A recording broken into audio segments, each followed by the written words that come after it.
Oke. Oke, Assalamualaikum warahmatullahi wabarakatuh. Kami dari kelompok 5 mata kuliah Kapita Selekta Industri dengan topik study case nomor 4. Tuh, bisa next.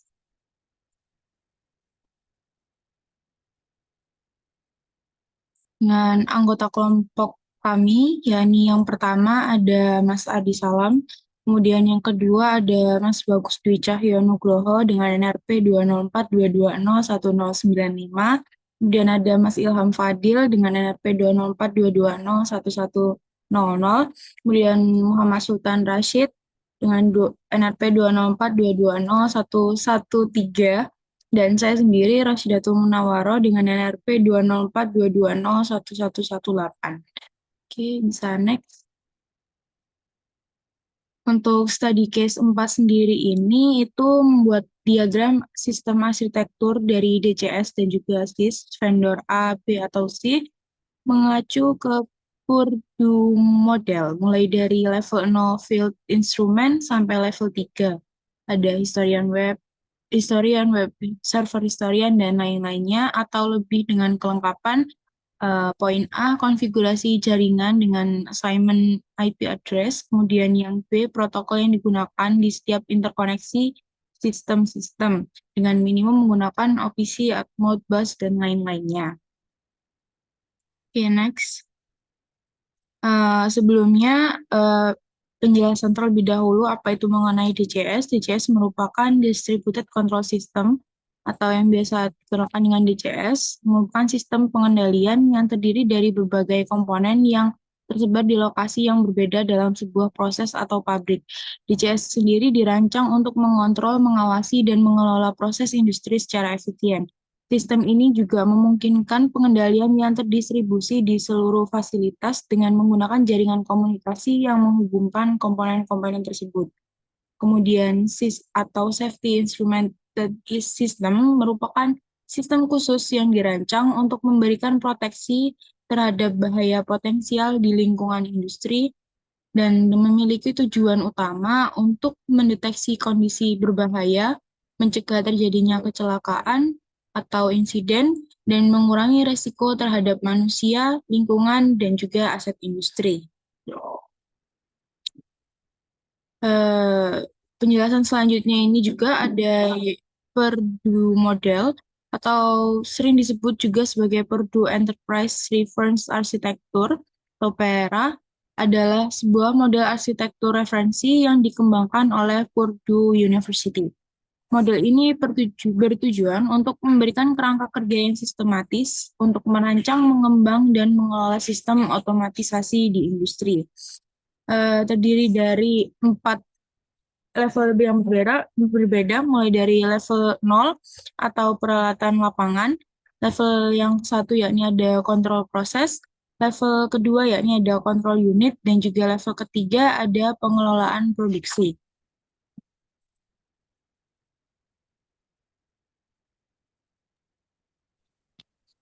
Oke, di sini saya akan melanjutkan presentasi dari Rasyidatul Munawwaroh. Di sini saya Ilham Fadil, NRB 204220100. Saya akan menjelaskan lebih lengkap mengenai Purdue model dari level 0 hingga level 3. Jadi untuk level 0 ini ada peralatan lapangan. Jadi ini level ini itu terdiri dari sensor, aktuator, di mana dia itu beroperasi secara langsung dalam mengontrol proses fisik. Ini adalah level yang paling dekat dengan peralatan fisik yang digunakan dalam proses industri. Di sini gambarnya ada beberapa sensor dan juga aktuator ya. Oke. Di sini di sebelah kanan juga ada beberapa valve yang dimana dia itu dapat terkoneksi dengan bisa dengan hard, Profibus, dan lain-lain. Next. Yang kedua ada level 1. Jadi ini adalah kontrol proses. Level ini meliputi kontrol langsung atas peralatan lapangan. Sistem kontrol di level ini biasanya terdiri dari controller logika terprogram atau PLC yang bertanggung jawab atas operasi dalam pengendalian peralatan pada tingkat yang lebih rinci. Gambar seperti di bawah ini, berbagai macam jenis PLC itu bisa digunakan untuk kebutuhan masing-masing produksi. Lanjut, kemudian ada level 2, ini adalah control unit. Jadi level yang kedua ini mengendalikan aliran informasi antara peralatan dari level 1 hingga level 3. Biasanya sistem di level ini berfungsi sebagai antarmuka antara kontrol proses yang tingkat material lebih tinggi. Sistem di level ini dapat berupa sistem kontrol terdistribusi atau sistem kontrol supervisi dan akuisisi data atau SCADA. Perbedaannya dapat terlihat pada gambar di bawah itu, yang sebelah kiri adalah SCADA, yang bagian kanannya adalah DCS. Next. Dan yang terakhir adalah level 3, yaitu pengelolaan produksi. Ini adalah level manajerial tertinggi dalam model Purdue. Sistem di level ini bertanggung jawab atas perencanaan produksi, pengelolaan inventaris, penjadwalan produksi, dan kegiatan manajerial lainnya. Biasanya sistem di level ini adalah sistem Enterprise Resource Planning, ERP, yang terintegrasi dengan sistem kontrol di level 2. Pada gambar di bawah itu juga menjelaskan tentang bagian-bagian dari ERP itu apa, mulai dari sales, forecast, dan ada juga warehouse management di mana semuanya juga diatur dalam satu manajemen. Jadi semua pekerjaan itu ada yang mengatur sehingga pekerjaan nanti dapat terlaksana sesuai dengan planning. Oke, next.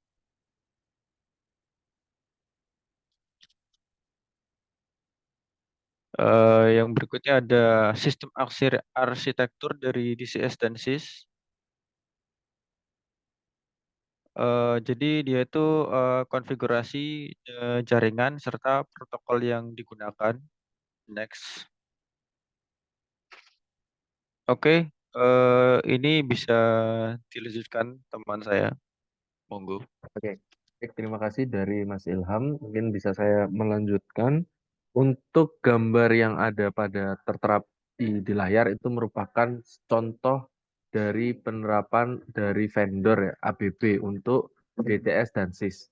Bisa dilihat itu untuk gambar skema general. Lalu masuk kepada AC 800M. Jadi apa itu AC 800M? Yaitu adalah salah satu dari serangkaian produk DCS atau Distributed Control System yang dikembangkan oleh perusahaan ABB Automation. Ini adalah sistem kontrol yang digunakan dalam berbagai industri untuk mengendalikan dan memantau proses produksi. Pengendali AC 800M yang dipasang oleh ABB memungkinkan pabrik menghasilkan jejak karbon yang lebih rendah. AC 800M adalah salah satu dari serangkaian produk DCS atau Distributed Control System yang dikembangkan oleh ABB Automation. Nah, ini merupakan sistem kontrol yang sudah dijelaskan tadi, digunakan di berbagai industri untuk mengendalikan dan pemantauan proses produksi.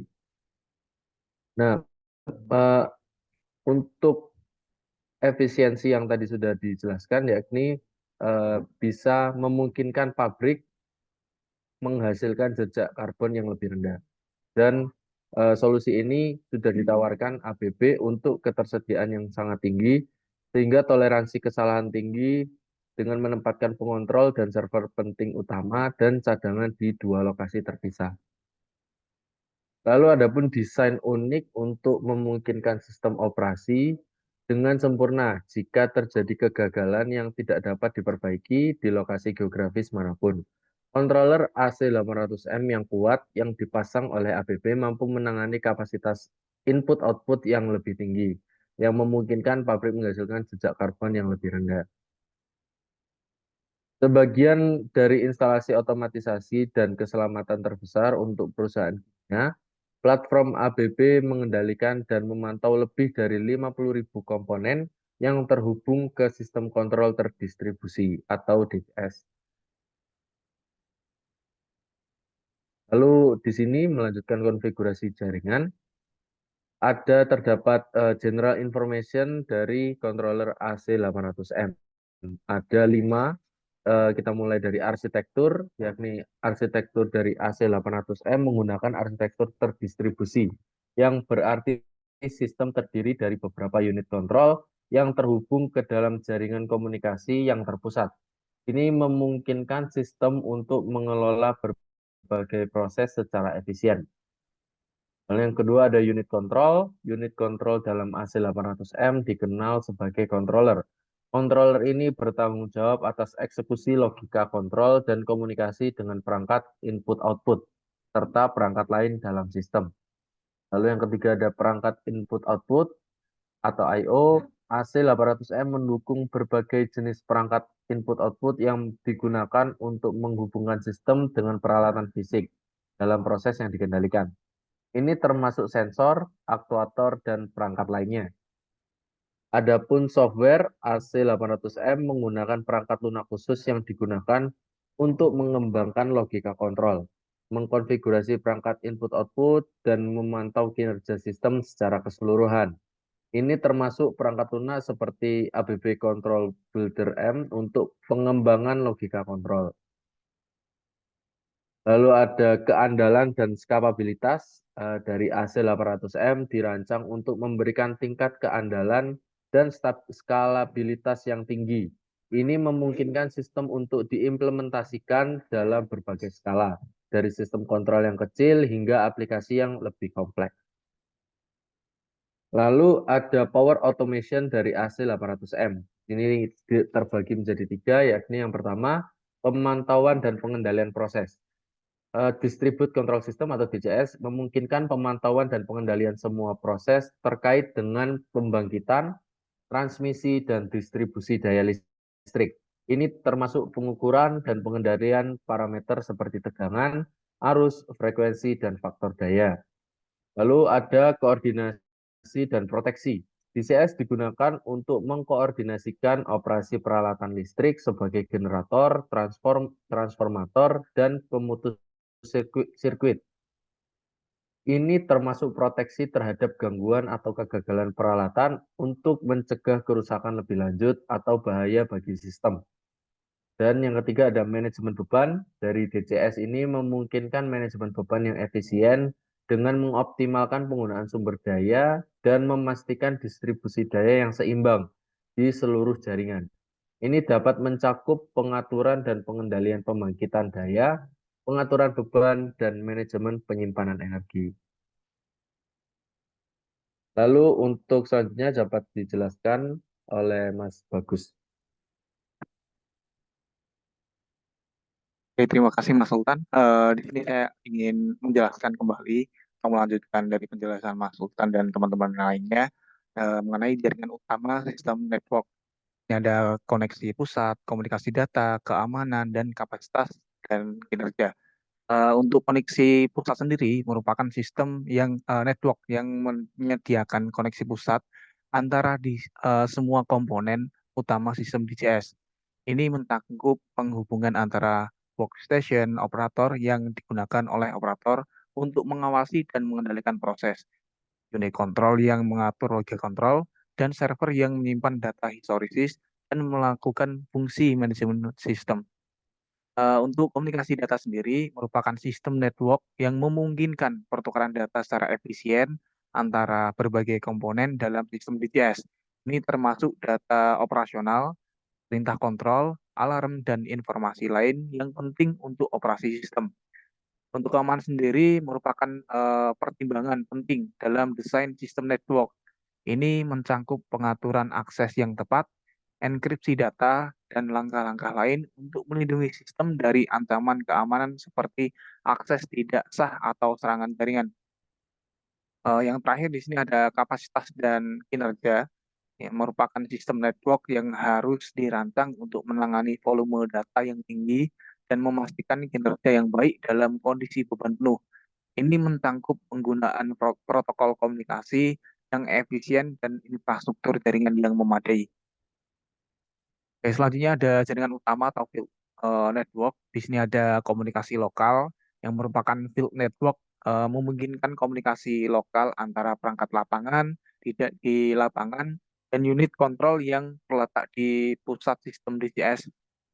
Ini memungkinkan pertukaran data secara langsung antara perangkat lapangan dan unit kontrol tanpa melalui titik sentral. Selanjutnya ada efisien kabel dan pengurangan biaya. Field network memungkinkan penggunaan kabel yang lebih sedikit dan lebih efisien daripada metode kabel tradisional. Ini dapat mengurangi biaya instalasi dan pemeliharaan sistem, serta meningkatkan fleksibilitas dalam penempatan perangkat lapangan. Oke, selanjutnya ada kontrol dan monitoring terdistribusi, yaitu field network yang memungkinkan kontrol dan monitoring yang terdistribusi dari perangkat lapangan. Ini memungkinkan respon yang lebih cepat terhadap perubahan kondisi lapangan dan meningkatkan efisiensi operasi sistem secara keseluruhan. Oke, di sini ada protokol komunikasi, yaitu ada beberapa protokol komunikasi yang digunakan dalam field network, termasuk Profibus, terus ada Modbus, ada Foundation Field Bus, dan lain-lain. Pemilihan protokol ini tergantung pada kebutuhan spesifik aplikasi dan kompatibilitas dengan perangkat yang digunakan. Salah satunya kayak penggunaan perangkat-perangkat yang ada di lapangan, seperti field instrument, transmitter, controller, maupun aktuator yang menggunakan jaringan komunikasi sesuai yang digunakan. Terus di sini ada integrasi dengan sistem DCS. Jadi field network ini terintegrasi dengan sistem network dan unit control dalam sistem DCS secara keseluruhan. Ini memungkinkan data dari perangkat lapangan untuk disampaikan ke unit control untuk dianalisis lebih lanjut dan pengambilan keputusan. Di sini selanjutnya ada protokol interkoneksi sistem, mana di sini ada komunikasi hard atau biasa disebut dengan Highway Addressable Remote Transducer Communication. Di protokol komunikasi yang digunakan dalam sistem otomasi industri, terutama dalam peralatan lapangan seperti sensor dan aktuator pada DCS atau Distributed Control System, di sini biasanya menggunakan hard yang memungkinkan peralatan lapangan untuk tidak hanya mentransmisikan data analog, tetapi juga data digital, seperti informasi tentang status, kondisi, dan parameter perangkat. Ini hard sendiri di sini ada kompatibilitas ganda, ada juga berkomunikasi dengan perangkat lapangan. Untuk kompatibilitas ganda di sini, salah satu keunggulan utama dari hard adalah kemampuannya untuk bekerja secara bersamaan dengan sinyal analog 4-20 mA dan sinyal digital hard di dalam perangkat yang sama. Ini memungkinkan komunikasi yang lebih fleksibel dan dapat meningkatkan fungsionalitas dari sistem. Untuk komunikasi dengan perangkat lapangan sendiri, HUD memungkinkan DCS untuk berkomunikasi dengan peralatan lapangan seperti sensor, tekanan, suhu, aliran, dan aktuator seperti katup kontrol atau kontrol valve. Ini memungkinkan controller di DCS untuk memantau kondisi peralatan lapangan dan mengirimkan perintah kontrol jika diperlukan. Selanjutnya ada pengaturan pemrograman jarak jauh. HUD memungkinkan pengaturan konfigurasi dan pemrograman perangkat lapangan dari jarak jauh melalui sistem DCS. Ini mempermudah tugas pemeliharaan, pengaturan ulang, dan atau pemrograman perangkat tanpa harus melakukan kunjungan fisik ke lapangan. Untuk pemantauan kesehatannya sendiri, HUD memungkinkan DCS untuk memantau kesehatan peralatan lapangan yang mengirimkan informasi tentang status perangkat, kondisi kerusakan, atau peringatan dini jika ada masalah yang terdeteksi. Ini dapat membantu dalam perencanaan pemeliharaan preventif dan mengurangi waktu henti produksi yang tidak terduga. Jadi biasanya DCS sendiri yang menggunakan komunikasi hard atau yang lainnya ada kayak informasi atau indikator penting yang ada di field instrument yang terjadi. Contohnya ketika field instrument ini terjadi fault atau kegagalan. Terus di sini ada integrasi dengan sistem manajemen data yang diterima dari peralatan lapangan melalui HUD dapat diintegrasikan dengan sistem manajemen yang lebih tinggi seperti distributed control system atau sistem informasi manufaktur untuk analisis yang lebih lanjut, pelaporan atau pengambilan keputusan. Oke, mungkin sekian dari kami, dari kelompok kami yang mendapatkan tugas keempat. Kami mungkin meminta maaf jika ada kesalahan atau kekurangan. Terima kasih. Wassalamualaikum warahmatullahi wabarakatuh.